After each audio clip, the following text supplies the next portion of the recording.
হলো শারীরিক প্রতিবন্ধীর পেছনে নামাজ পড়লে নামাজ হবে কিনা।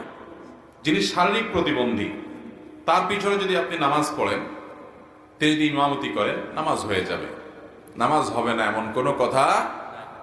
যিনি শারীরিক প্রতিবন্ধী, দেখা গেল তিনি সবচেয়ে বেশি কোরআন শুদ্ধ করে পড়তে পারেন উপস্থিত মুসল্লিদের মধ্যে, মুক্তাদিদের মধ্যে, তিনি সবচেয়ে বেশি মাসআলা ভালো জানেন সালাত সম্পর্কে, তাহলে তিনি ইমামতি করলে তার পিছনে নামাজ পড়লে নামাজ হয়ে যাবে।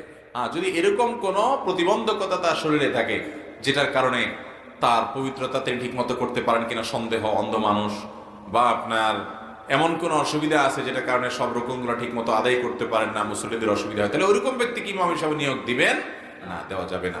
ওইরকম ব্যক্তির পিছনে নামাজ পড়বে না। যদি পড়েন তারপরেও নামাজ হয়ে যাবে, নামাজ হবে না এমন কোনো কথা।